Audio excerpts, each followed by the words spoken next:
Ever wondered if a fairy tale curse could leap from the page and into our world?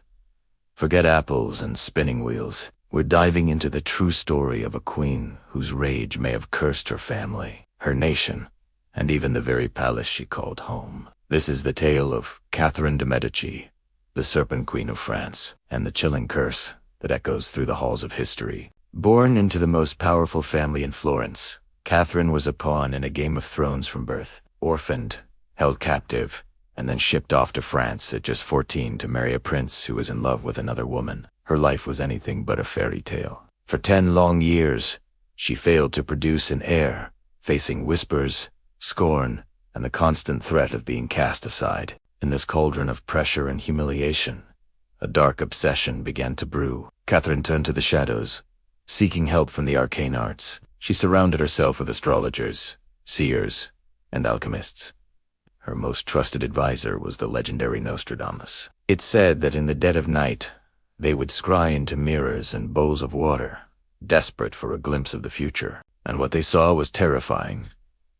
A vision of her sons, each briefly wearing the crown of France before meeting a tragic and untimely end. This prophecy became her life's obsession. When her husband, King Henry II, was killed in a freak jousting accident, some saying, Nostradamus predicted Catherine seized power as queen regent, dressed in black for the rest of her life. She was no longer a victim. She was the formidable Black Queen, determined to defy fate and keep her sons on the throne, no matter the cost. Her first son, Francis II, became king at 15. Frail and sickly, he reigned for just over a year before dying from an ear infection that led to an abscess in his brain. One down, the crown passed to her second son, Charles IX. His reign was a nightmare, defined by the brutal wars of religion between Catholics and Protestant Huguenots. Catherine, trying to navigate this political minefield, made a fateful decision. This decision led to the St. Bartholomew's Day massacre of 1572. On a hot August night, the wedding bells of her daughter Margot turned into a death knell. On Catherine's orders, or at least with her complicity, thousands of Huguenots, who had gathered in Paris for the royal wedding, were slaughtered. The streets ran red with blood. King Charles, haunted by the carnage he had unleashed, reportedly descended into madness, screaming that he saw the ghosts of the dead. 2 years later, he died of tuberculosis, literally sweating blood in his final moments. 2 down. Next came Henry, Catherine's favorite and most capable son. As King Henry III, he inherited a kingdom torn apart by the very massacre he helped orchestrate. His reign was a chaotic mess of political intrigue and war. And then, the ultimate irony. Henry III, the last of Catherine's sons, was assassinated by a fanatical monk. He died childless, ending the Valois dynasty forever. 3 down, just as the prophecy foretold.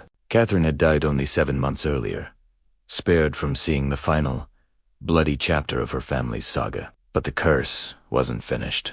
It seemed to latch on to the very stones of her Parisian palace, the Tuileries. Catherine had abandoned its construction because her astrologer warned she would die near Saint-Germain. The Tuileries Palace was located in the parish of Saint-Germain-l'Auxerrois.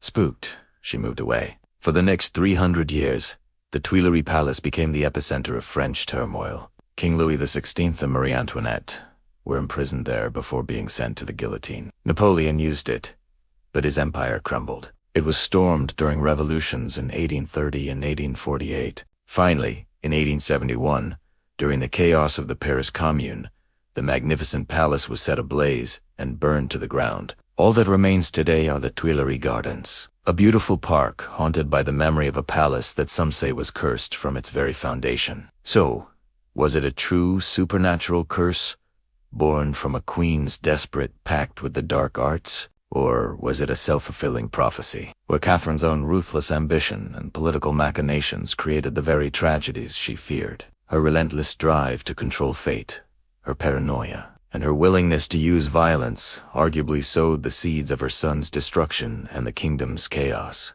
Perhaps the curse was simply the inevitable, bloody consequence of a mother trying to protect her children in the most brutal way imaginable, turning her family into the architects of their own doom. The line between prophecy and psychology between a curse and consequence is often blurry. What do you think? Was Catherine a victim of fate, or Heat's master? Let me know your theories in the comments below. Thanks so much for journeying back in time with me today. If you enjoyed this dive into one of history's darkest mysteries, please give this video a thumbs up and subscribe for more stories that prove the truth is often stranger than fiction. Hit that notification bell so you don't miss our next adventure. See you next time.